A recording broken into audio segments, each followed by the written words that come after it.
Took a PFD, jumped back from the ground, drove away.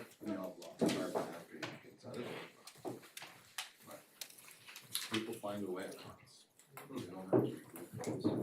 We got the plate, Yeah. did a follow. How are you doing out here? I'm good. Do you need any help with anything? I'm ready whenever it is. Yes, you're ready to go? Okay. Andrew says he's ready whenever you're ready.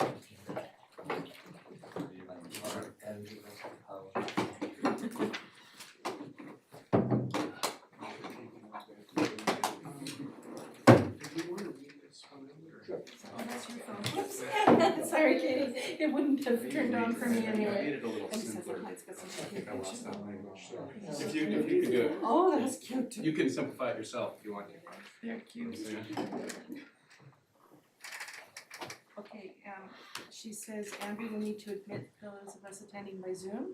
Currently I have the director of finance, director of planning. Things have been written by 3 people, so Oh, it's perfect. easy Still to waiting see. on a couple people. And she says, I'm getting a waiver proposed to start the meeting. That was about 5 minutes ago, so she might not have it anymore. Let me see if she still has it. Okay. Yeah, I'm supposed to have Heather, Mary Ann, Lisa, Lorraine, and Leslie Ann, and Lorraine's the director of finance, so director of finance, okay, Yeah. so she's in. she's in. Who are the others? I have, okay, Heather's in, director of planning. Just Leslie Ann. Leslie Ann, okay, she's in, Rustin, okay, yeah. Everyone's here? Heather, Mary Ann. Lisa says she's in. Lisa's in, yeah. So did we talk about Mary Ann? I don't know who Mary Ann is. Okay, I think we're about. Okay, now we're good. Thank you, Andrew.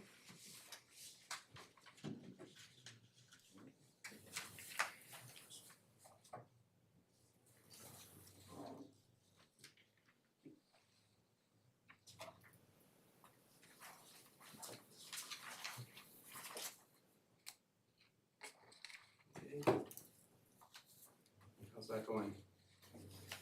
We have It's ready. Okay, we're now at 7:04. I'm calling our regular meeting of council to order. And this is for October 3rd, 2023. And we're honored to gather here on the traditional territories of the Skokomish Nation. And when we approve the agenda, I would like to move up item 6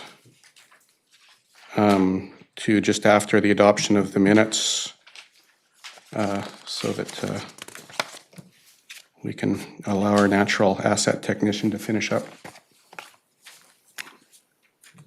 Because I think it's a pretty straightforward item that we can get done at the beginning. Could somebody move that? Yeah, Councillor DeAndrade, seconding Councillor Kroll. All those in favor? That agenda is adopted. Now we need to adopt minutes. So we've got the regular council meeting minutes of September 5th and the special council meeting minutes of September 26th. Could we adopt those in one motion? Moved by Councillor Kroll, seconding Councillor Lumley. All those in favor? Those minutes are carried, are adopted. And now we have item 6.1, which is the Urban Forest Plan Contract Award. I think that it's as presented. Are there any questions about this item? Is there a motion to move it then? Is that a motion? You're moving it? Oh, I was Okay. just going to make a comment. Okay. Councillor Kroll, is that? I'll move it. Yeah, sorry, I was at, seconded by Councillor Lumley, and did you want to comment on the motion? Yeah, I just want to say that I'm really pleased to see this report, but more than anything, see that was Diamond Head I thought the proposal was excellent and the team is fantastic. So I'm really confident that we will have an excellent product. So. Any more discussion on the motion? All those in favor of the motion? That motion carries. Thank you. Thank you for being here. It was easy. And now we're on to bylaws. So item 4.1 is that we adopt the 2024 permissive property tax exemptions, which is bylaw number 1309, 2023. Moved by Councillor Kroll, seconded by Councillor Thompson. All those in favor? That is adopted. And Councillor Kroll? Thank you, Mayor White. I think when this was initially presented to us, it was recommended by staff that the permissive tax credits be extended for a 4-year period. And it was moved at the time that this came to us that we have a number of properties in the town that are underutilized and underdeveloped, and that consideration should be given to people who have these properties that they consider the needs of the community, and that's ostensibly housing, and more specifically affordable rental housing, because a lot of these groups are registered nonprofits to begin with. So we made the motion at that time that we would just renew the permissive tax credits for the 2024 year. So I think people who normally would receive this should be there should be a follow-up from council, and I would make the recommendation that letters be sent from the town of Gibsons to all organizations that are receiving permissive tax exemption for the 2024 year to explain the purpose of the 1-year exemption period. And this is to allow staff and council to consider these underutilized properties and potentially work with these groups to encourage them to develop them to meet community needs. Is that seconded?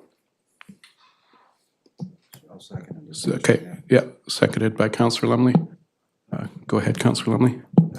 Through the mayor, I was just wondering if council or staff have any plans, because I know that the applications go in kind of like mid-year.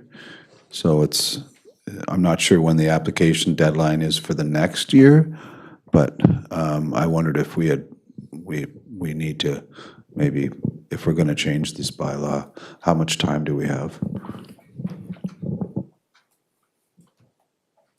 Councillor Kroll? I believe when we talked to the Director of Finance, the information that has to be filed with and Lorraine, I believe she is available to us. I believe it's sort of fairly early in the new year that the information has to be provided. But what I would recommend that we'll only continue renewing them on 1-year terms, allowing the groups to, because you can't immediately decide I'm going to build 4 stories of housing and put a shovel in the ground. So once anyone's engaged in a process moving forward, then it would be reasonable to give them, a period to work within with the tax exemption. But until people come forward with an idea or a proposal, they would only receive the 1-year exemptions. That was sort of the intent of the motion. Thank you, Councillor Kroll. Is that, right now, the motion is to notify the property owners that we do intend to look at underutilized space and balance that off with community contributions. Yeah. Is there any other discussion on this motion? All those in favor? That motion carries. And I think now we're at 4.2, which is establishment of officer positions, bylaw number 1310, 2023. And this is pages 19 to 22, and the recommendation is that it be given first, second, and third reading. In a lot of ways, this is housekeeping to ensure that this bylaw aligns with the act of who our officers are. Councillor Lumley, is that moving that? Yeah. Seconded by Councillor Thompson. Any discussion? All those in favor? That motion carries. And now we have item 4.3, which is a zoning amendment for 2 duplexes. So I just a second here. Okay, yeah, right. So the third part of this is a bylaw, the zoning amendment bylaw. So that's why it's under bylaws. I just got confused. So this is zoning amendment, file ZA 2022-04 for 2 duplexes at 565 Gibsons Way, zoning amendment bylaw number 1065-70, 2023. And there's a recommendation here. And the recommendation, I want to be clear too, is that that this be given first, second, and third reading, but council does have the option of looking at just first reading or first and second. And this is the property that was discussed in large part at the community dialogue. I inquired about that further today just to ensure that dialogue summary is public. I don't know if councillors have had a chance to see it yet, but it's up on the website.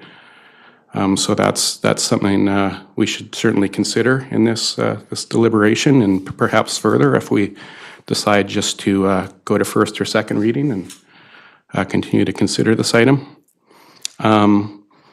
I'd like to talk about this one a bit because I think, and fortunately our staff is here to clarify some things too, because this one has become very confusing, I think, to the community and perhaps to council too. And I think that, one of the biggest reasons that it's become confused is because the provincial government has tried to change processes for items or for applications that comply with official community plans. So it was I think 2 years ago, two fall sessions ago, the provincial government brought forward legislation that encouraged councils to be able to not have public hearings when something an application complied with the official community plan. And this was our first example of that. So we ended up having a discussion about not having a public hearing, and we didn't even get the first reading yet. We ended up having that meeting, which just in itself was highly confusing. I don't think it's something that's ever been done before. And then once we did that, we started talking about, well, maybe we want to consider zoning of other properties and neighboring properties too. So like 5 other properties. So a lot of the written input we've got from people is concerned about like rezoning, a mass rezoning of 6 different properties, and really still, we've only got an application in front of us for this one property. And that's what we're considering here. I think I found it was pretty clear at the dialogue that there wasn't a lot of appetite for, that's an understatement. There was not appetite for having a neighborhood rezoning. But still, we do. So we definitely took that. I think we definitely took that as a council out of that session. But still, we do need to look at this application for the one property. One piece I'm interested in hearing more about from our staff is the rentals aspect of this, because I thought that there was also agreement from the property owner to commit that at least short-term rentals wouldn't be. But I'm also wondering furthermore if there's a commitment to actually build legal suites as well that would have their own addresses and be suites, so they would be long-term rentals. Thank you, Ms. Smith.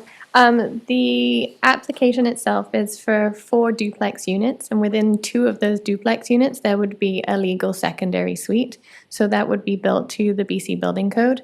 They would also have their own addresses. And that would be up to the property owner whether or not they would be renting them out long-term or whether they'll be using that space within their home. The applicant has said that he would put a covenant on title to say that those secondary suites would not be used for short-term rentals.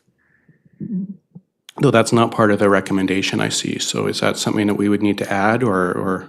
So if you go down to page 6 of the staff report, Okay, under option 1, there is an add-on. And the add-on is, and that a restrictive covenant be registered to the property title prior to adoption, restricting short-term rental use in the secondary suites. okay. I just need to make sure. Any other questions for staff on this, this item? Had another one.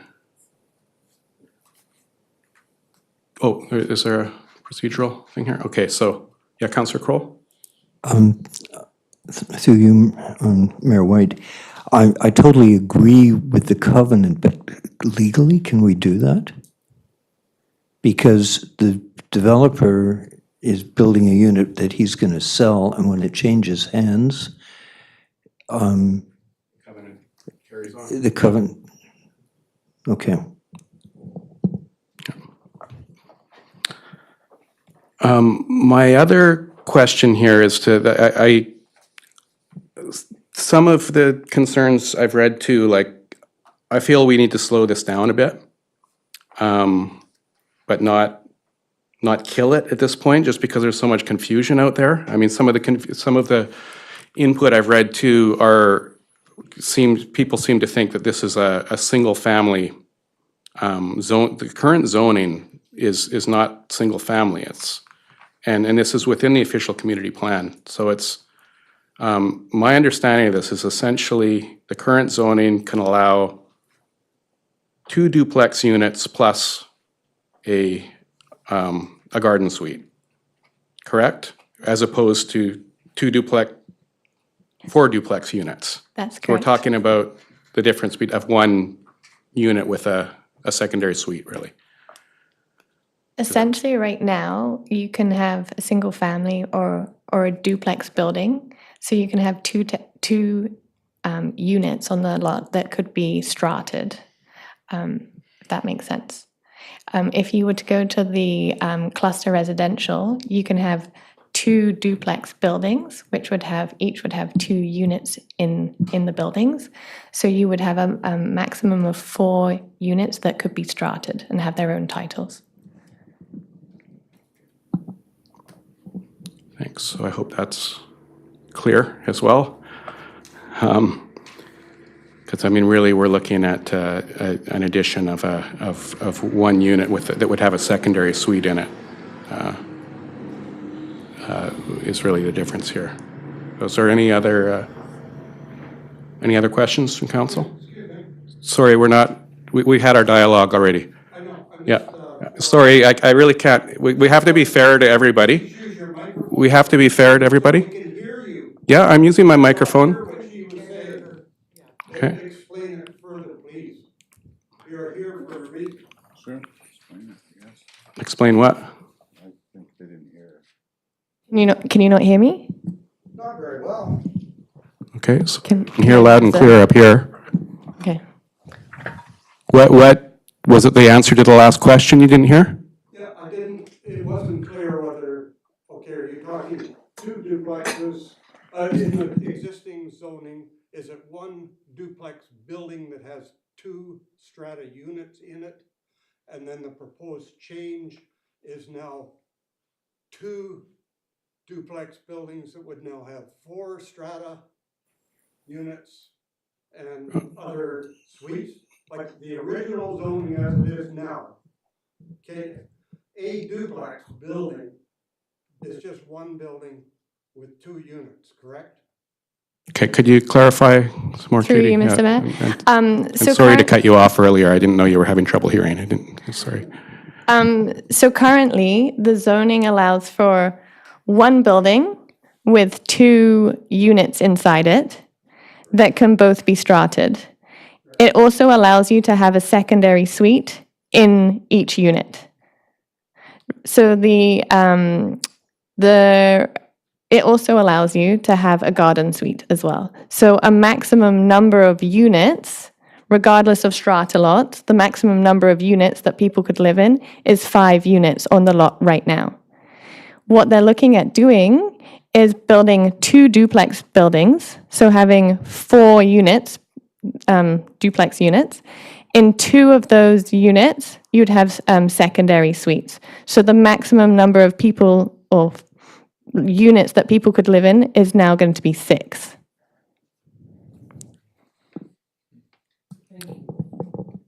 Okay, Council, any other questions on this?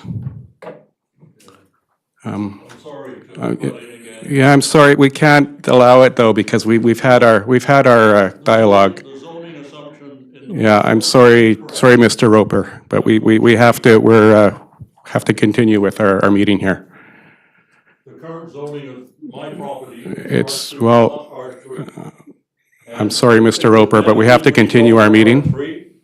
And the fundamental basis of this Anyone have bylaw is incorrect, and I have written you about that. Okay, yeah, you've written us, you've had your chance to. And if we are forced to. We do need to make a decision right now. Take legal proceedings against the town. We've seen your letter, and we do have to make a decision now. An investigation done of all the documentation. We've seen that. And you don't. We've seen that letter. You think it's Yeah. R3 and it's R2. And you're proposing to rezone it from R2 to RCL. Well, we do have to move forward somehow here, and I'm taking up a lot of airtime just asking questions. So, I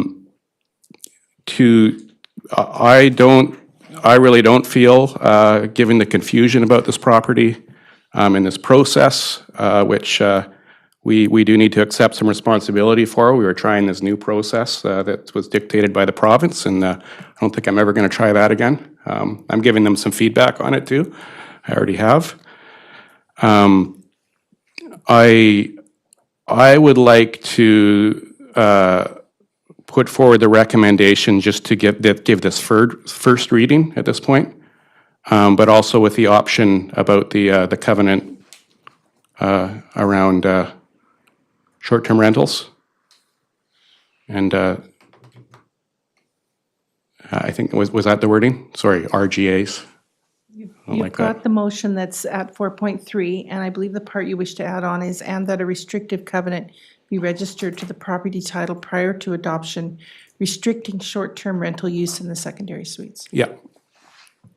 Is that to second or moving or? I would like, I'm prepared to second for first reading, but there's something else I would like to add. Okay, sure, go ahead. With the potential volume of traffic that could be entering and leaving this site, I really do have a concern about how many vehicles are going to be accessing Gibsons Way in a really awkward spot. One of our councillors had a residence on that area, and they only had 2 cars. And the number of times with 2 cars that they had near misses. There's another property where a new driveway has been put in at a very oblique angle to the highway. There've been a couple near misses there. So with the potential of 2, 4, 6, vehicles coming and going out of that site, with, because of the grade in one thing and another, even getting a moving van in there too. So I would like some sort of a better addressing of the potential traffic volume in and out of that site, and I'll just look to staff. Is there a suggestion you might have of trying to address it? I mean, we're at first reading, so we've got lots of opportunity here to look at these concerns. This is a great time to bring those concerns up. Is there this isn't something that would warrant a traffic study, I don't think, but is there something? Through you, Mr. Mayor, are you concerned about the driveway, how the driveway would work, or? Through Mayor White. Several concerns. It's a steep grade. It's a relatively potentially blind corner for people coming up Gibsons Way. Any sort of service vehicles like the FedEx truck making a delivery, where are they going to park? You know, I don't think a lot of consideration. We have another project in town because of affordability. There are actually more vehicles on the site than even with our generous parking bylaw have made provision for. You know, because of affordability, you know, some of these duplexes may have 3 cars because there are that many people living in it for affordability. So I think it would behoove the developer to come forward with some sort of solution to help resolve this parking problem and traffic flow. Could we maybe add, so maybe that would be to move it with an additional wording requesting more details about parking. Volume of traffic in and out Parking of and the access. site and parking for service vehicles. Okay. I mean, one consideration I'm making with quite a number of developments that are before us is what's there now, and I don't see how it could be worse than what is there now. I mean, Councillor Lumley would know this firsthand, but yeah, I think it does make a lot of sense to start to get the developer before we make a final decision, ensure that there's a better access. Councillor Lumley? Oh, so that's seconded with that wording. Okay. So it's on the floor. Okay, I totally agree with every point. I don't know how you'd ever, you know, restrict parking anywhere. I mean, we just heard guys just getting parking wherever they want and going wherever they want and threatening people, so I'm not sure you're gonna send a bylaw officer, whoever in there to control private property parking. I can tell you that if it's gonna snow or if it rains and freezes, you can't get down that driveway. I live there, so I would park based on weather on Seaview and make my way down the driveway and go to my car. That was my only option, other than ripping up the driveway and heating in it. But at the time, probably didn't have the funds. But and there is a bubble there. Obviously, you saw the mirror bubble, because it is like people rip down there. You know, it's not, people aren't like doing 30 kilometers down that hill. So there's a lot of potential for some. It's not the best corner in the world to be coming in and out of on a regular basis or en masse, for sure. So I do agree with those points, but I don't support the motion. So. Okay. Any other discussion? He doesn't support the motion, yeah. Okay, are we ready to have the vote then? No. Okay, well, some people have to speak, or we're gonna have the vote. Councillor Kroll. Through you, sir, to Councillor Lumley's point, you don't support the motion that I was suggesting with regard to the traffic problem, or you don't support the motion that we just... We have a motion on the table that includes that as part of it. Yeah. He doesn't support the whole motion. Okay, that's my question. Are we ready to vote on the motion then? Can Councillor Thompson? we please read back the motion? Yes, just give me one moment here. I'll read it. I'll read out the whole thing. That the community amenity contribution of $10,000 be accepted for the zoning amendment at 565 Gibsons Way, and that a covenant be registered as a condition of the zoning amendment to require sprinklers in all duplex buildings at 565 Gibsons Way, and that zoning amendment bylaw number 1065-70, 2023 be given first reading, and that a restrictive covenant be registered to the property title prior to adoption restricting short-term rental use in the secondary suites, And further, that additional information be requested about additional parking for service vehicles and improved access for service vehicles. Did I capture it? What was there? I would say vehicles, period, because if you've got potentially 2, 4, 6, 8, 10 vehicles coming in and out of that property, that's, you know, a lot more than Councillor Lumley's one vehicle. Yeah, I remember you did say service vehicles at the time. Would it be more accurate to say? Well, there's currently no provision for service vehicle parking on site if there's going to be that number of vehicles potentially on the site. And that additional information be requested about additional parking for service vehicles. Are we talking about access then for all vehicles?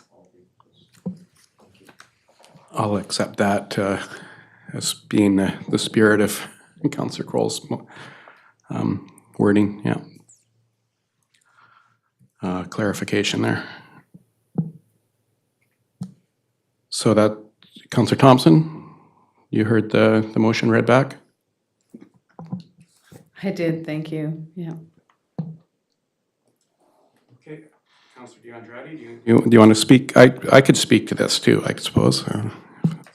Yeah, I think I'm just overall concerned with this, with the whole project. I mean, not only with traffic density, steepness, snow, but also the view protection. The current zoning already allows 5 buildings, which is more than plenty for this challenging area. And another issue, we have a view protection for a reason. And the view protection not only protects the view and view corridors of residents, it protects the view and core view corridors for all residents, because as you're driving, as you're walking, you can see through, and for visitors. So this also has it supports tourism. And I think we talk about gentle density, but this is more than gentle density. This is a lot of density for a very challenging areas. And I'm really concerned that this would set a precedent for this area, which is already a challenging area. I think it's clear the Gibbs residents, they like the small village character. This is in our vision. This is everywhere. We love about the visitors come here for the draw of a small town, the feeling of, and now we are just, we were clear in all dialogues that we had that we don't want Gibsons to become North Vancouver. So why are we doing this? So for this reason, I completely reject this project as it is. Well, density is coming some way, and it's having I think actually this was visionary of the community and the previous council in developing an official community plan that did have gentle density. I mean, density, and if we're going to compare this to North Vancouver, well, North Vancouver isn't a couple duplexes. North Vancouver's several stories at least, maybe 8 or 9 story apartment building. This is, I support this because it is what the official community plan calls for. When I look at what's there now, I can think of some of the concerns about traffic and the steepness of the driveway, only being, and drainage and things like this, only being improved by redeveloping this lot, which is a challenging lot right now. I know, I've driven down recently and seen people coming out of those driveways, and if you live there, I mean, just like my driveway where I have to carefully back out on South Fletcher, you have to be careful. Like and if you live on the highway, which a lot of people do, on the Sunshine Coast, like people have to exercise extra caution, and there aren't accidents happening every 5 minutes, fortunately. So I don't see the addition of one more unit, which includes a rental in it, which is in our strategic plan to support rentals, making that big difference between us turning into North Vancouver versus being in a small town. And I don't see that one unit making the difference between this corner becoming unsafe. I hear concerns that it's already unsafe and people need to exercise that caution. And I can only see improvements here, especially if we pass this language like it is, and this is only first reading, to ask for more details about how that access is really going to look like and how the parking is really going to look like Councillor Kroll's brought up. So we can have a look at that, and then when it comes to second reading, we can decide then if this is going to be something that's too, it's not going to work on that corner for the one extra unit. Are there any other, Councillor Thompson? Yeah, I think it's important that we do hear from the developer just how, this goes back to June 20th. I think there was a lot of confusion around tackling this property and looking at that whole area. When we zone in and when we focus on this address specifically, the concerns with that driveway, I believe it was a 21-degree pitch. I would like to have another opportunity to discuss with the developer how he would plan on dealing with all the issues we've talked about here, which is the amount of volume of people potentially moving out into that street, and just how, wintertime, snowy driveways. I think we just have to look at that whole area very specifically, but this in particular, this single zoning, I have a lot more questions directly for the developer if we have that opportunity. Okay, so I guess what we're implying then is that the developer would actually present this and be available for questions and too in that piece. Councillor Lumley. Yeah, just maybe more clarification, hopefully through you, Mr. Mayor, from planning. I mean, the zoning amendment is to change from R3 to RCL. And the little graph there, it doesn't mention anything about side setbacks. Those don't change for that zoning change? There's no setbacks on the sides? Currently, the R3 is in the view protection area. And so that has 1.5 meters on the lesser side and a sum of 4.5 meters for both sides. So you can wiggle, or you can skew it to one side, or you can have it in the middle. The RCL zone, I'm going to just bring up.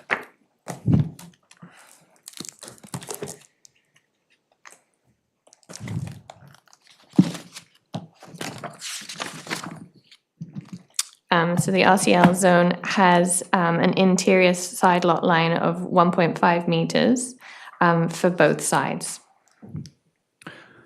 Okay, so just to be clear, irrespective of the dangers of driving and everything, the only reason why I'm not supporting this is because there's going to be no side setbacks, or very little, property to property, and the rear setback gets cut more than in half. So that's why I go back to like zoning, maybe the driveway and all this stuff and drainage and everything, maybe that's why they zoned it this way in the beginning, because they said this should be the maximum number of people, or this lot can only be configured this way to be safe and to house people. I'm not against rentals, but I can't vote for this just to increase like one rental apartment in the town of Gibsons.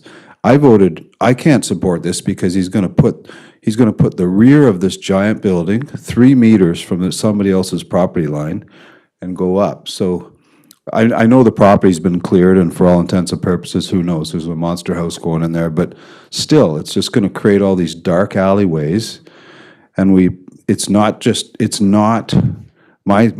not hung up on, like, the height is barely different. It's only half a meter. The view protection, I think isn't the where to hang your hat on. Mine is that if we prove this, then without somehow developing zoning for the area, there's no reason somebody else can't have the RCL, and then you're gonna have, what's half of 1.5, like 0.75 meters? So you're gonna have 1.5. You're just gonna create these dark corridors between these buildings in the lower, no, it's 1/2 for the whole lot. You're gonna create like very little space between buildings. And I don't think, because now if you put the OCP on there, the OCP has terminology to create green corridors within the lower, so there's a harbor area plan, there's a small town character issue. I just don't think that this plan, I'm not saying don't develop this area, I'm not saying don't develop rentals or increase density. I just don't think this is the right way to do it. And the developer can't really tell me anything, because we already saw the presentation, but anyway, that's why I don't support, I don't want to belabor. That's the reason, is the setbacks, not necessarily the height, it's the setbacks.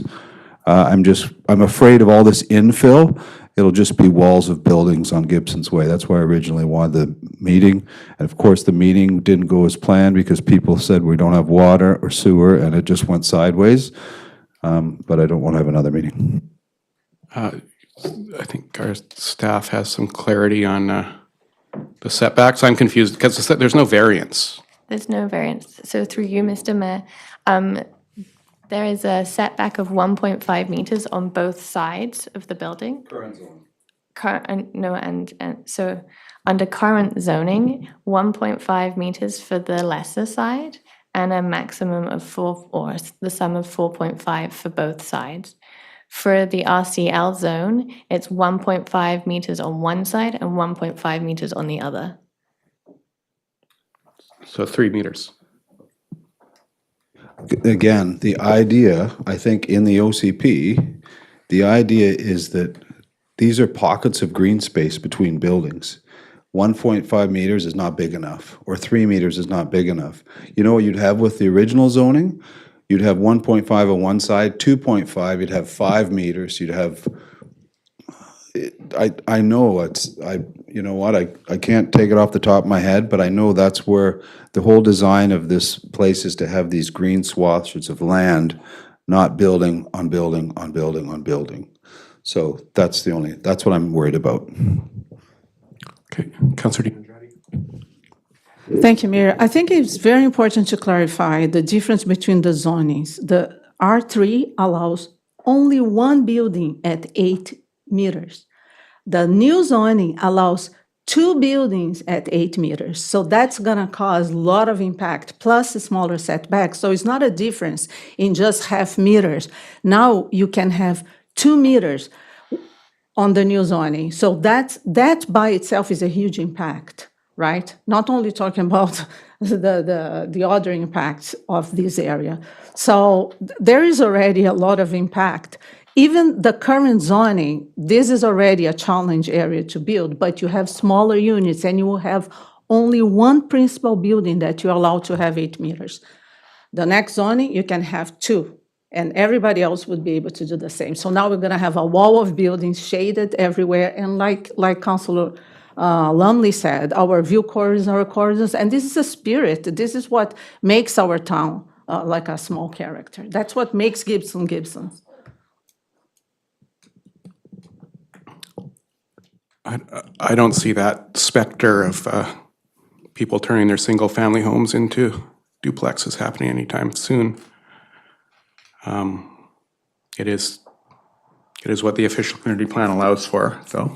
But I know people who live on that road, and I know they're not planning on tearing down their homes and redeveloping. I don't think it's. I don't expect to be seeing that. But are we ready to vote on this then? Okay. All those in favor of the motion? All those opposed? So that motion's defeated.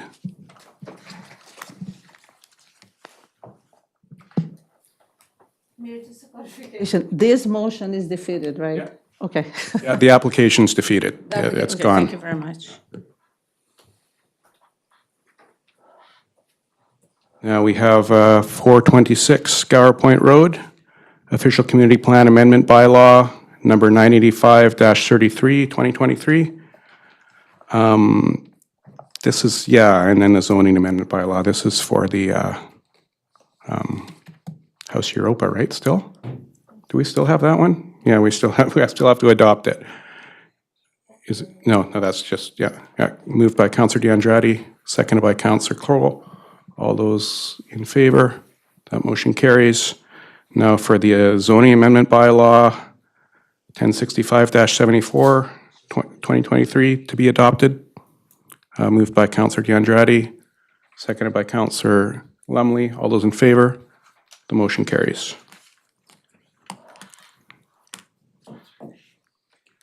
And we have public hearing minutes and committee of the whole minutes. The public hearing minutes are for information for 426. And,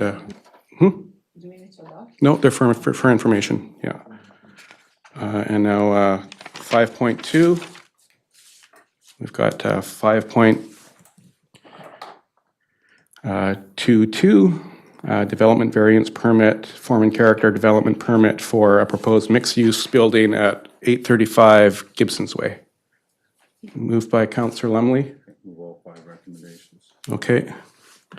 Is there a seconder? Seconded by Councillor Crowell.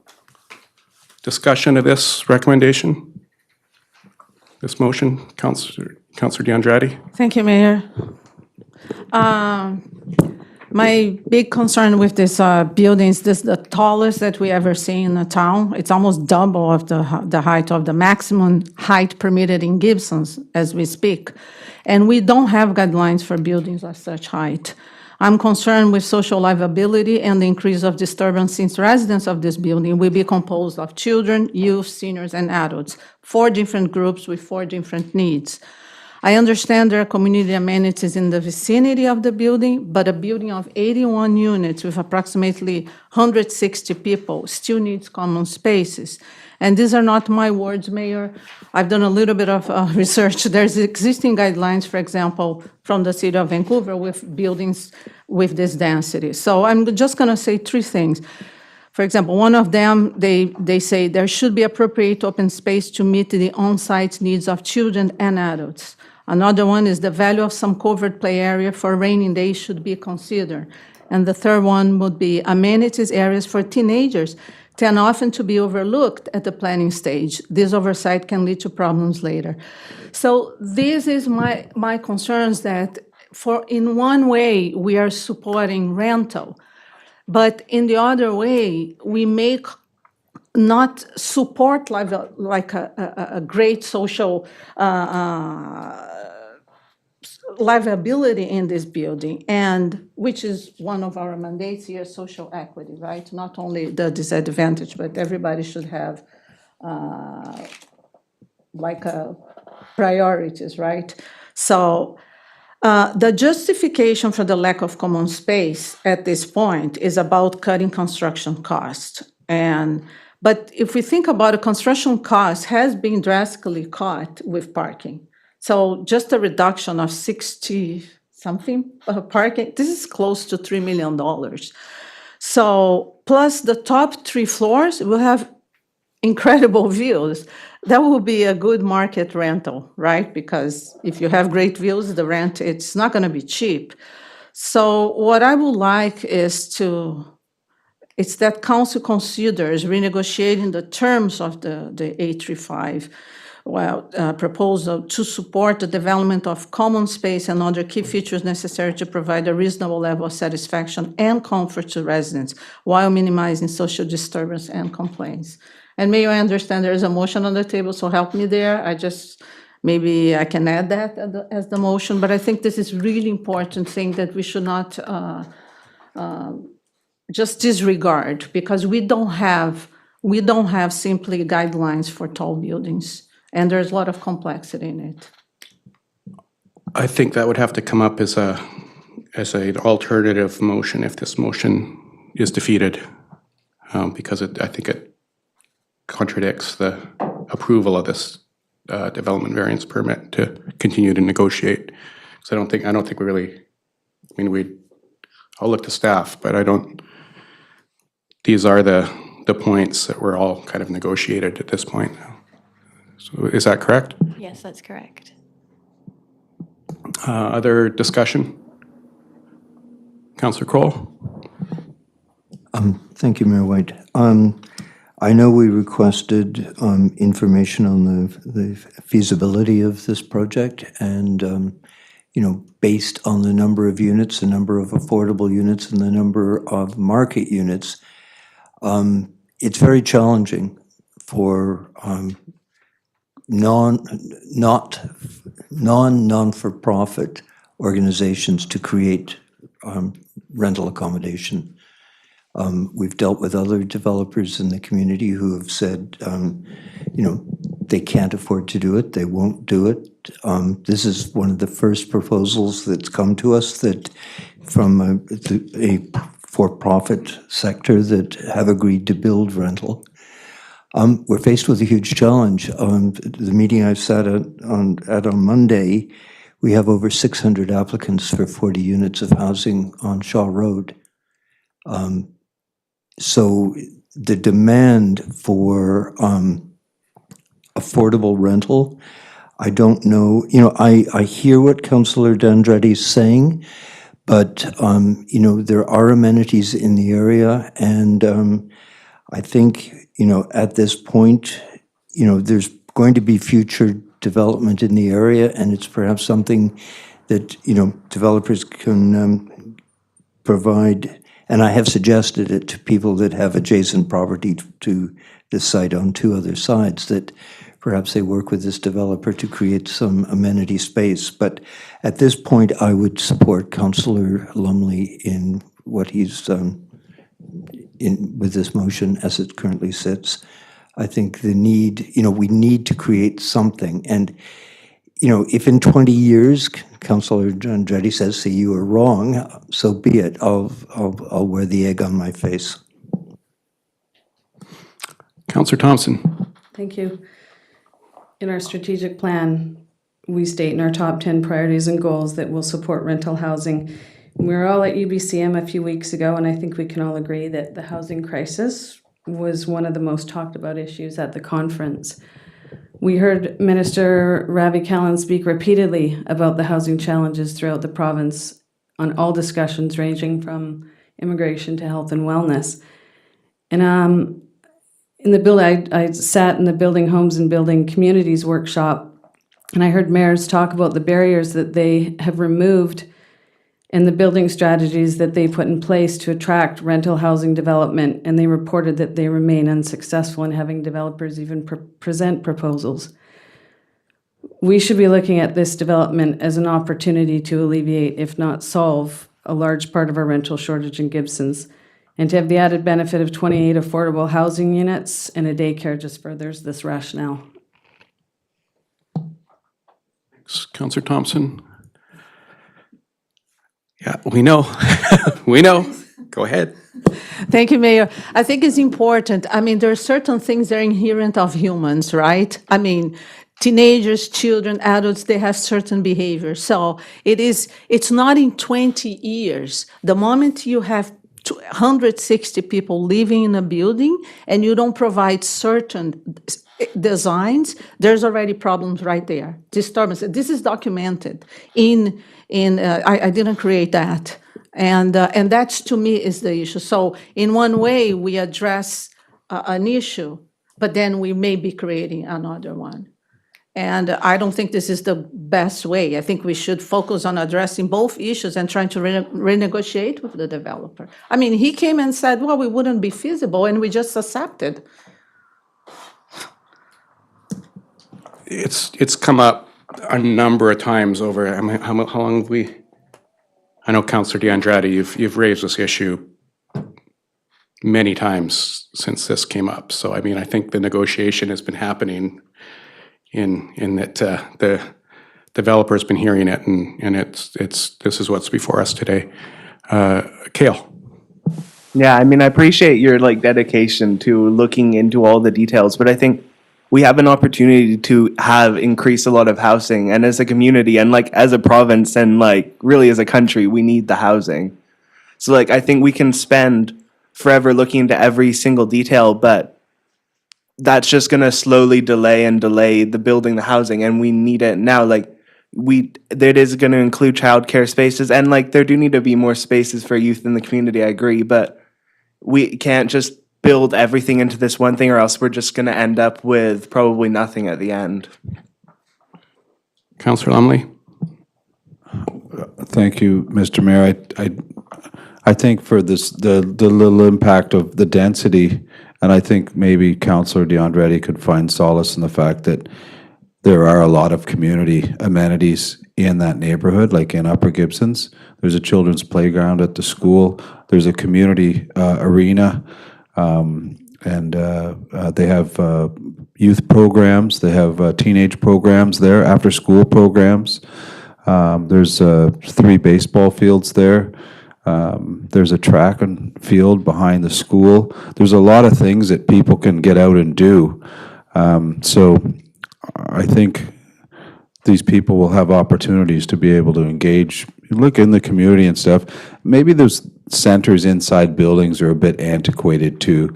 I could be wrong, but in the back of my mind, I'm probably thinking in the Metro Vancouver, these things are important on a building-to-building basis because they don't have the freedoms that people will have in Upper Gibsons. So they have to create these types of areas within this high-density area because there's no community centers there. There's no ice rinks there. No, I'm serious. I live down there. I lived at Richards, and I had a business down there. There's no community centers down there. There's a YMCA, but you have to pay. But anyway, I think what you're looking for, it's out there. That's what I think. So that's why I supported it. That's why I moved it. Councillor Kroll?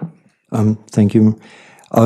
Certainly agree with what Councillor Lumley was saying. And some of the other things that the developer has agreed to do is 2 car shares, providing car share memberships to the residents that don't have parking.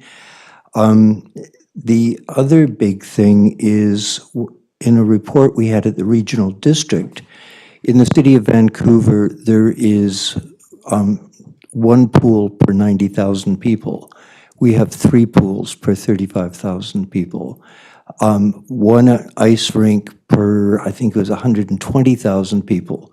We have 2 ice rinks per 35,000 people. So, there are things that are of a benefit to this community.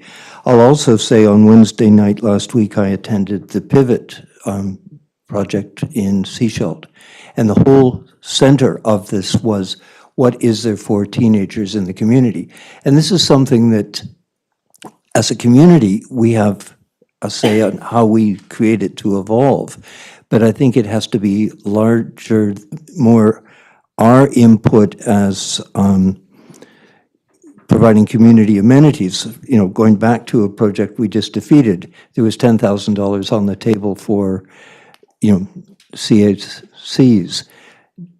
That's an area where we should be looking to be able to provide additional things to enable us to provide affordable housing on one side and get the amenities from other projects to provide some of the amenities that could support this project.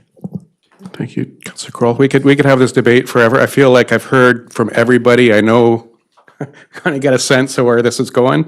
Is that, could we have the vote? Say one sentence. Yeah. What I said is beyond community amenities around. This is livability in the building itself, just to be clear. I think we're ready to have the vote then. All those in favor of the motion? All those opposed? The motion carries.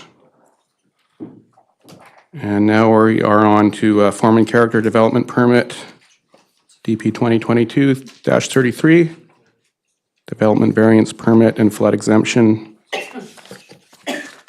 for the proposed mixed-use commercial and 9-unit residential building at 458 Marine Drive. I'm happy to move. Okay. Councillor DeAndretti, is moving the motion. I'm not seeing a seconder at this point, so if we don't have a seconder, we'll have to come up with something else here. Okay.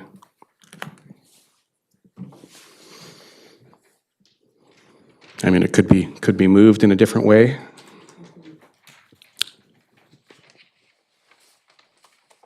Councillor Kroll.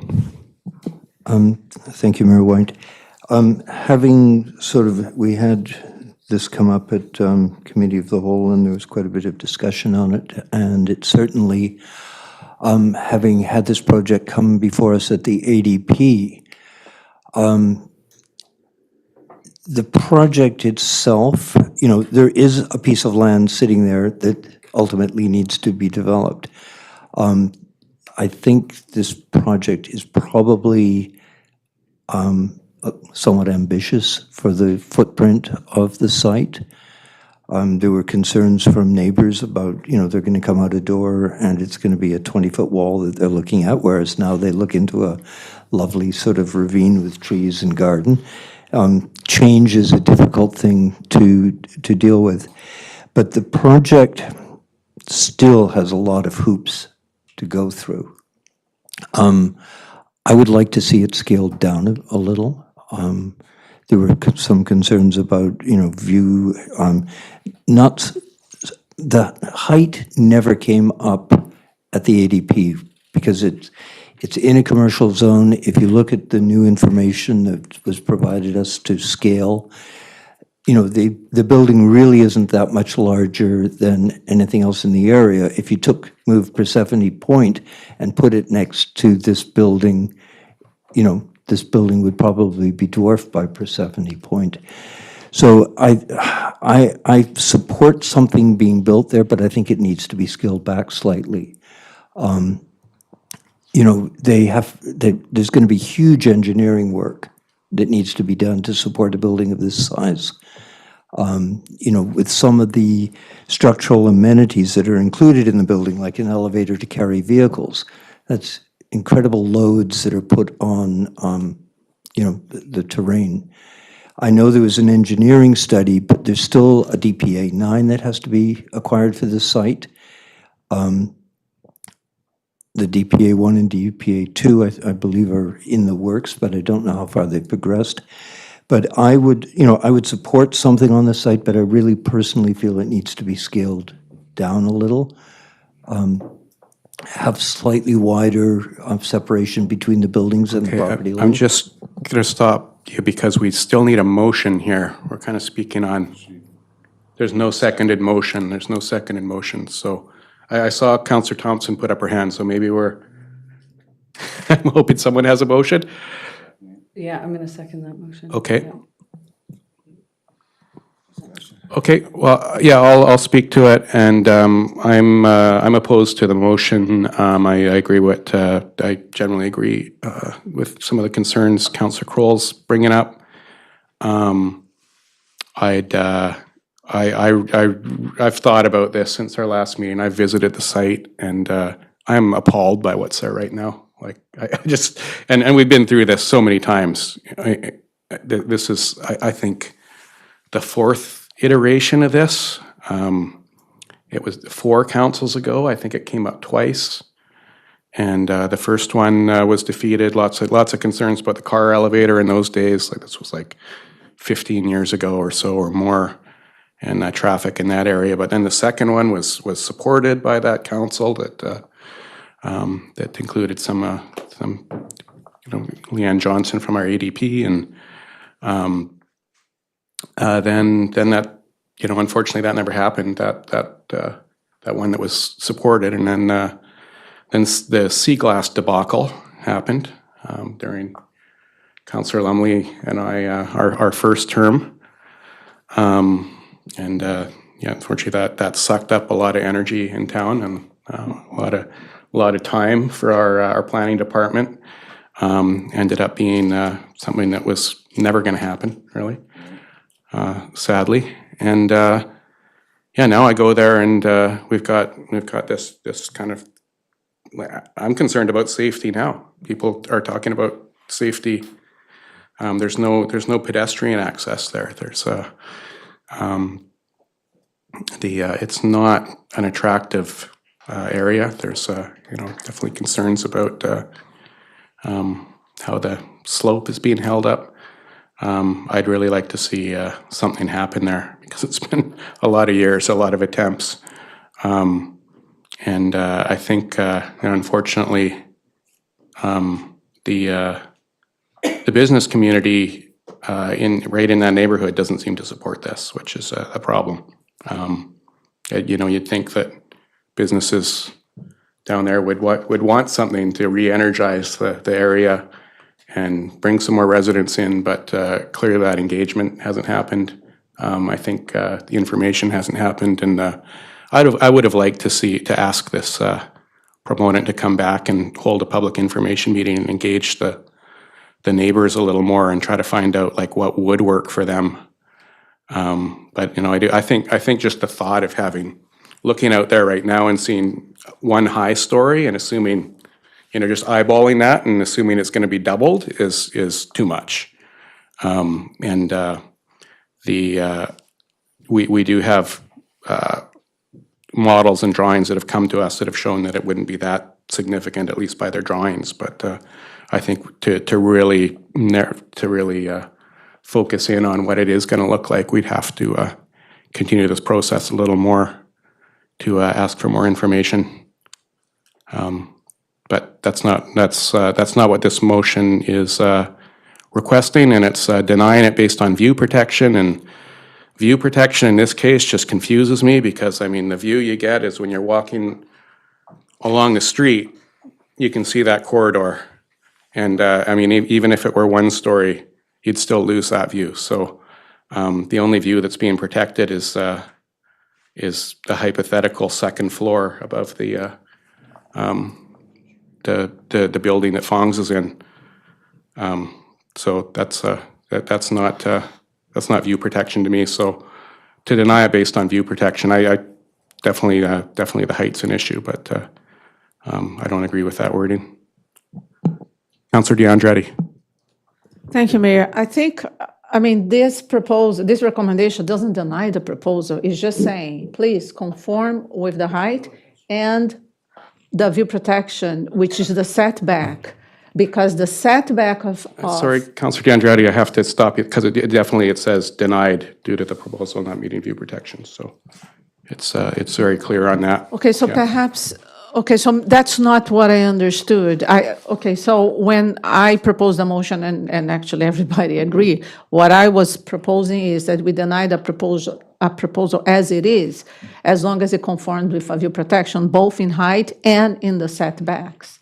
Because we discussed this, the setbacks, if we don't conform with the setbacks of the view protection, it's going to be a huge messing.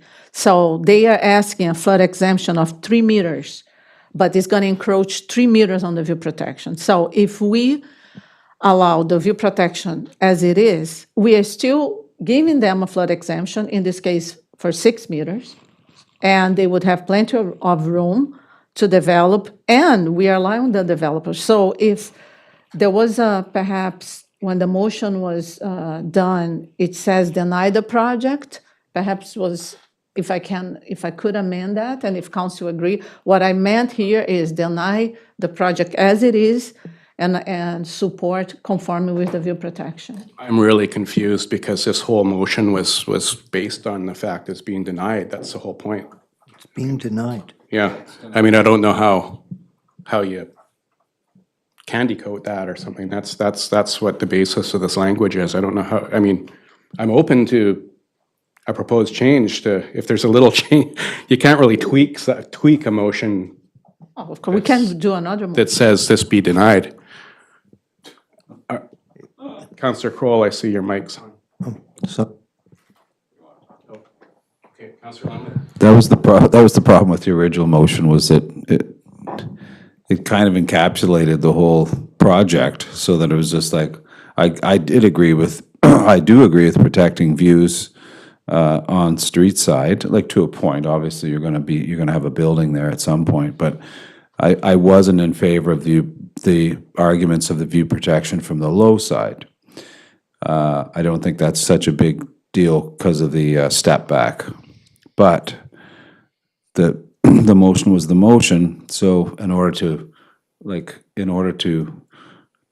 agree with the view protection at the front of the building, which I did, the height, I don't want the height, I had to agree to the motion, which also encompassed something I didn't want. So, yeah, I don't know where to go now. I'm in the same boat. It's almost like I'd love like a consultant to come, and just down all that whole corridor and just say, okay, here's what can be done there, because we keep getting these applications, and of course, people want to, they're developers, they want to make money, they have to, the costs of construction have gone up, but I mean, it's just a roundabout, it's like this, carousel of developers, and then they come in, you go, well, you can't do that because you can't build up, and you can't build there, so it's just like, well, can anything be built there?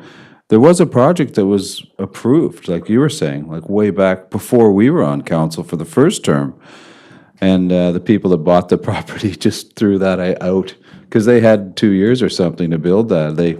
They bought the property. I just can't understand that, but anyway. I think we're going back to the economic crash. Yeah, sorry, but anyway, I was the foreman character and stuff I wasn't into anyway, so it's, I'm happy, like, he's seconded the motion. I mean, if the developer wants to come back with some sort of suggestions or something, I would be all for it as far as what can possibly go on that land and work with them as best we can, but anyway.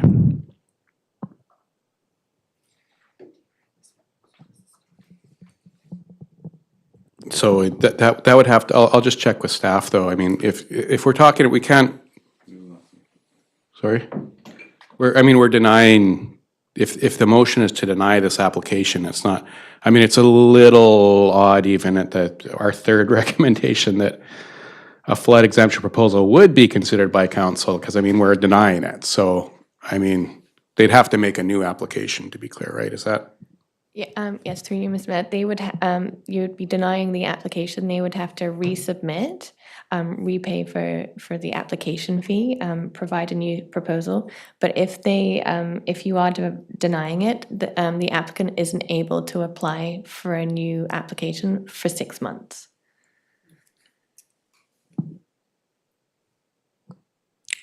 Okay.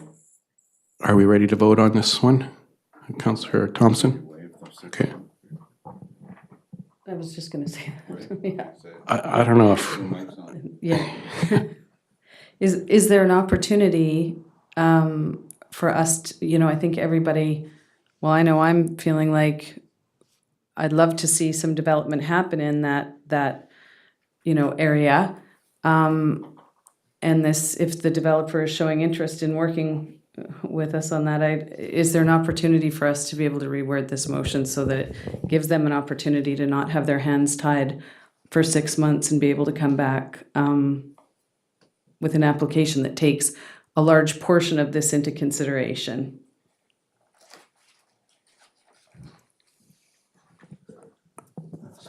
I don't think so.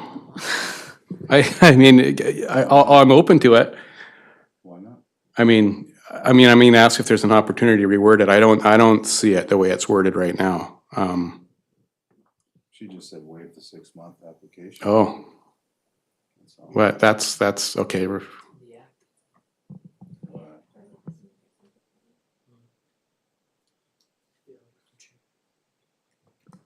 I don't know. I mean, yeah, I think we're denying the application. Like that's yeah, go ahead. Through you, Ms. Mayor, you could possibly look at asking for an amendment to the proposal. So you could say that you request the applicant to come back with an amended proposal with, and you can state the conditions that you would be willing to see. Okay, so to do that, we'd have to defeat this motion and put forward another one. Yeah, so it's not a matter of changing this motion, it's a matter of defeating this motion and coming up with something else. Okay. Any other discussion on this motion? All those in favor? All those opposed? So the motion carries. Now we're on to, sorry, did I see that wrong? No, I wanted to interject over something else, if you're done Okay. with that item. Going back to item 4.3, Mr. Mayor, council did defeat this motion, but it leaves the matter unfinished. Defeating this motion isn't a motion to deny the application. It's not the same. So we either need, if you look at page 28 of your agenda package, there were two other options. One was to request changes, and the third was to deny the zoning amendment and close the file. So while this motion was defeated, there isn't, Sorry, this is item 4.3. I might need a break. I thought we just passed it. Item 4.3, with regard to 565 Gibsons Way, that motion was defeated. Okay.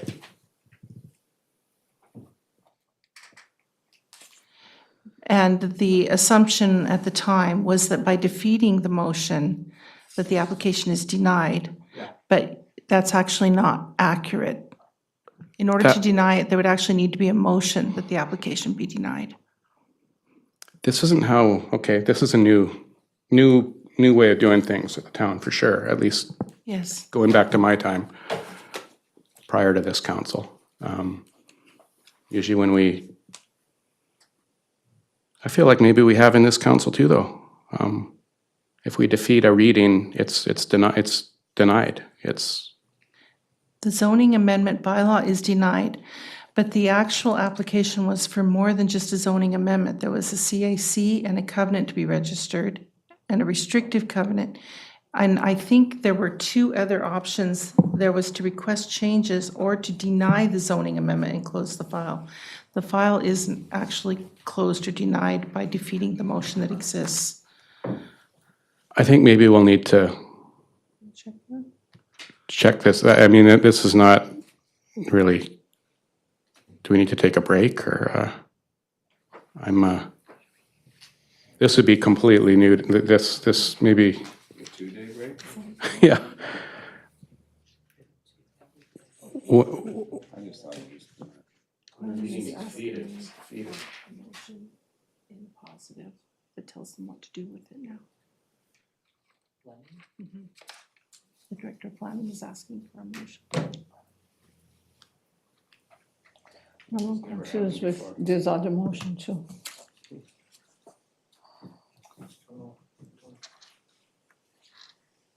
Right now, we have a motion, those motions that is written that do not pass. Correct, the motion that was moved and seconded at item 4.3 was for option 1, and then we had the add-on, and we amended it to be for first reading only. That was defeated. But there is no motion saying what should happen with it now, whether it should be denied or whether. It's been denied. It's been denied. Council denied it with that motion. So, They didn't support it. okay, Guys there. okay. And can I think maybe in our reports, some of the reports, we need to clean up some of the language there if it says, but, I mean, it's just another way of denying it, to kind of put it forward in the negative. Somebody might have said, okay, I'm gonna put it forward this way. It means the same thing, is my interpretation, and it's what I've seen in previous years, but we may need to sort this out in. What I'm about is a caution to make sure that that was denied. The understanding is that we would need a denied motion. Okay, okay. Well, I think you've made your intent clear. If that's the intent of all of council, then the intent is This clear. completely changes, yeah, I mean, what my understanding of municipal. But let's give it a shot. Anyone want to put forward a motion to I mean, we've already, we are talking about 4.3 yeah, right now. 4.3, yeah.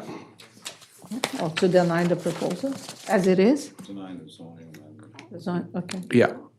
Cheryl, move yes. Okay, moved by Councillor Lumley, seconded by Councillor DeAndretti. All those in favor? Just to, you needed to see me lose again, right? No, know, I'm so sorry. I was asked specifically by staff for Okay. clarification on that, so they needed clarification. And Mayor, I got confused now with the other proposal, the 5 point, because when we were discussing, we ended up discussing that we would like to see a proposal, but not, But we needed to defeat the motion in order to make another motion, but then we passed the motion, so we didn't actually do what we were talking about, you're correct. okay, so now I'm Yeah. really confused, because I was willing to Yeah, amend. I thought so too, but I then think you- somebody changed their minds really quickly. Okay, Yeah, can we amend this proposal? it's over. The vote's done. I got, okay, this is so confusing. I never know, I agree, been so but- lost in a but- meeting like I am right now. Did we vote on 5.2.3? Yeah, We did, okay. it passed. Should someone make a motion to amend the application? No, because we just denied it. So maybe my understanding of denying and supporting things is no longer relevant. And can I get some clarification on that? We denied that one. Councillor Kroll? In light of the confusion that seemed to swirl around this issue, can we call a revote? Yeah, we can bring it back for reconsideration, yeah. Because it's like in the saying same no, no. meeting. Sure. Sure, so Do you need Yeah, a I was- motion for that? I was surprised by that result, because I thought we were going in a certain direction. It sounds like there was interest in putting forward another motion, but we have to defeat this motion in order to put forward another motion. I thought that's what, but then we all, three people all put up their hands to And we support it, so. defeated, right? Nope. To create another motion. That was my understanding. That's why we defeated. Because, I forget who voted on it, but three hands went up in support and Yeah, only two put up to defeat it. So we're gonna do a revote. but can we clarify what we are voting? Because when I. Okay, I'll clarify that it's a recommendation that form and character development permit, DP 2023-33 for 458 Marine Drive be denied due to the proposal not meeting the view protection regulations. And the development variance permit, DVP 2022-09 for a height increase in parking reduction to 458 Marine Drive be denied. And that a flood exemption proposal would be considered by council that meets the view protection requirements, including building height and rear property line setback of 6 meters with a 3D model. So that's the motion that's before us. And if we want to ask the developer to come back with an amended proposal, we need to defeat this motion and ask that in a separate motion. Councillor DeAndretti. Thank you, Mayor. I think the purpose of this motion was to say, please come back. I'm sorry, I don't read it that way. Like, it says denied twice, and I can't imagine staff reads it that way, the purpose being come back. So if you want them to come back, we need to defeat the motion that says denied, and we need to come back with a different motion. Okay, Councillor Kroll. but I think the purpose. Councillor Kroll. Thank you, Mayor White. Just for clarification, because in denying this, then they fall into a 6-month period before they can come back. So You're presuming they do come back. Well, I think that's the jury's out on that. That's but in defeating this, can we add an and that? No. We have to, I'll say again, we have to defeat this motion in order to come back with any other kind of motion. Yeah. So I'll call for the vote again. Once before, all those in favor of this motion to deny this development permit? The motion to be defeated. No. All those in favor of the motion? All those opposed to the motion? Okay, That motion's defeated. and we will now amend, create another motion. Yeah. I'm just gonna sit back. Okay, Mayor, okay. Mayor, can I'm doing my work. No, Sure. Mayor, I just want to say, because I brought this motion, and it was, okay, my intent was, the developer proposed a motion with certain height and certain setback, sorry, that infringe on the view protection. So my motion, I wanted to say, please come back with a proposal that does not infringe on the view protection, both on the height and on the setbacks, for the reason that I presented, because it's going to be a huge massing and a huge encroachment on the foreshore and so on. So I Point of think a little order. bit of assistance from staff. We need, I really need somebody to come forward with an alternative motion here. But that's So, the so, I mean, I'll put this out. There's something here, I mean, Counselor DeAndrade, I think the language of the third piece is what you're hoping to see. I don't know if that's what others are hoping to see, but if not, anyone's Counselor Kroll. Thank you, Mayor White. I would propose a motion that staff work with the developer to bring forward a project that would address the concerns that have been brought up in the Committee of the Whole meeting with respect to this project and the view protection and setbacks, and that we waive the 6-month period that would. That's not necessary, I don't No. think, because it hasn't been denied.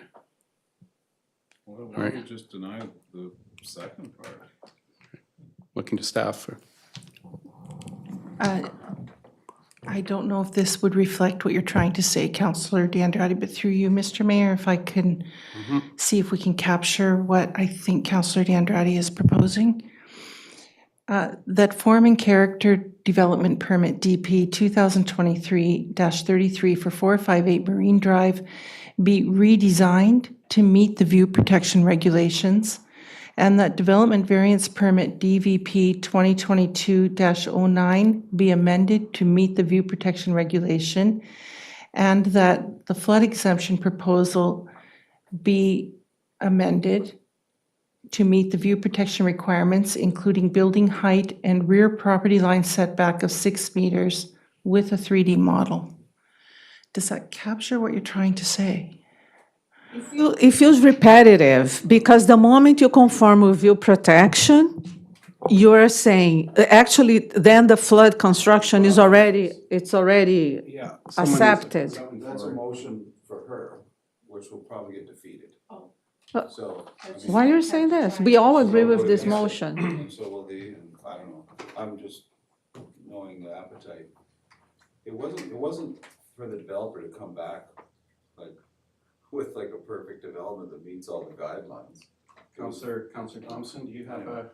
Yes, I'm wondering if we can put a motion forward that would just encapsulate that first paragraph.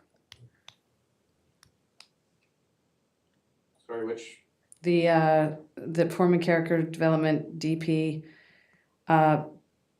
sorry.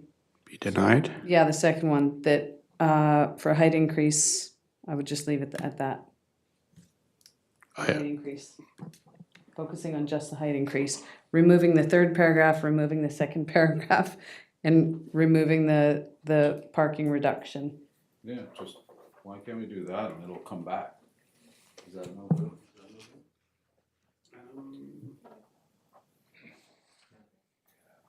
Take out the first. So it's still denying just one part of it? Yeah.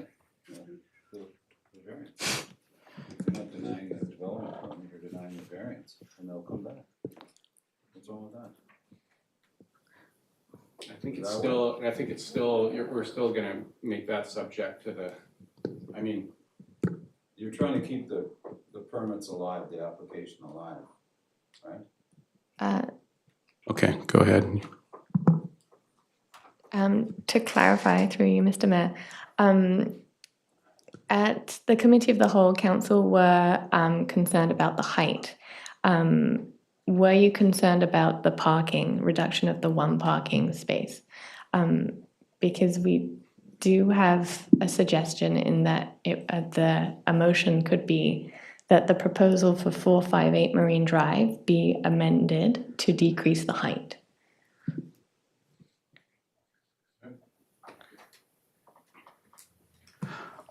Okay, I agree with that. that's I'm gonna simple. put that motion forward. Except I am concerned about the parking too, but I feel like we should just take cash in lieu, like rather than have a variance. Like I don't like what's the justification for the variance here? I mean, usually like we gave variances to an application earlier tonight, and it's providing rental housing, and especially when it comes to parking, there's charging stations and car share. And here it just seems to be a variance of like lose a parking space. There's nothing like and I thought we can get cash in lieu. Through you, Ms. Mayor, we can get cash in lieu. I think the rationale was that they didn't want to dig any further down to provide any more parking on site. But you can for sure ask, instead of having the parking variance, that they provide the $30,000 cash in lieu instead of the parking space.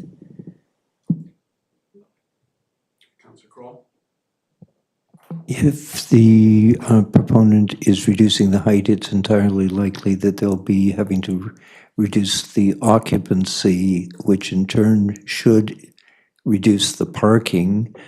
The slippery slope of taking money in lieu of parking is where do people are going to park and where are they going to park? And we're already dealing with, other businesses that have bought parking stalls.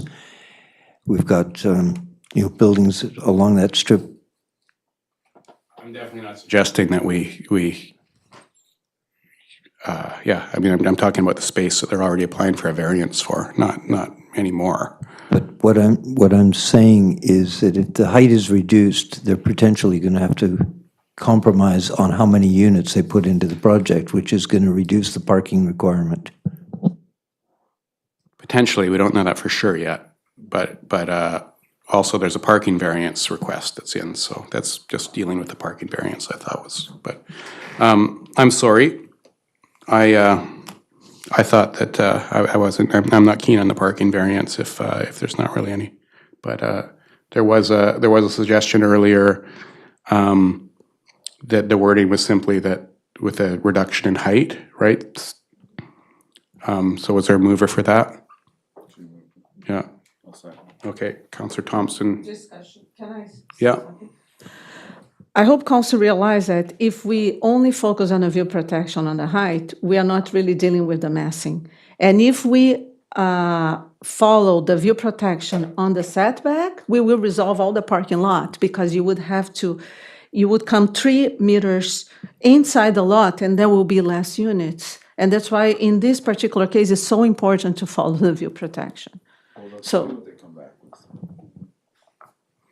Any more discussion? Sorry. Councillor Lumley, yeah. Mr. Mayor, we can sit here all night with hypotheticals. Why don't we want to bring it back, we want them to come back, let's see what they come back with, right? I don't know, that's my. There were no concerns with encroaching climate change, so we carried this. Is there anyone else? It's unbelievable, unbelievable. All those in favor of the motion? All those opposed? That motion carries. I still don't like the fact that we might be giving up, there is a parking variance being requested here. I'd prefer that it be cash in lieu instead of a parking variance. I mean, does that work if we're not talking about could there be any suggested wording for that? Sorry. We could say that the proposal for 458 Marine Drive amend their variance request for parking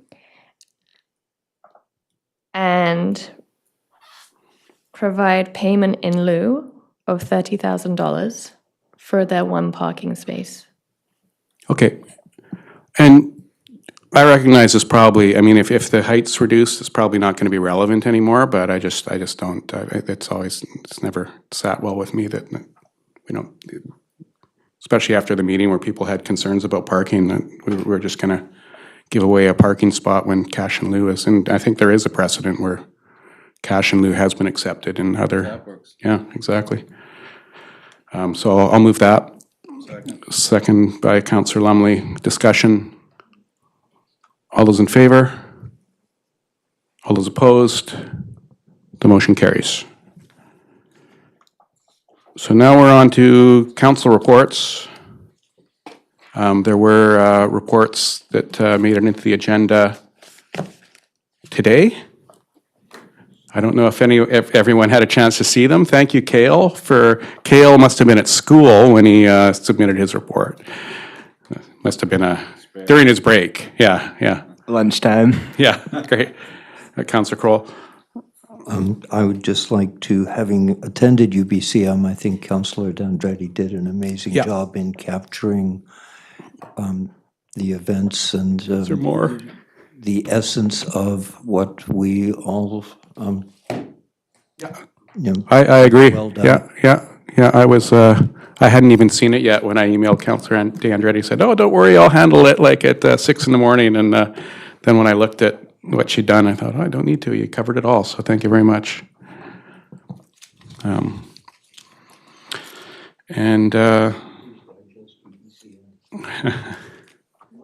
Our next meeting is Tuesday, November the 7th, 2023 at 7 p.m. And is there a motion to adjourn? Moved by Kroll, seconded by D'Andretti. All those in favor? The motion carries.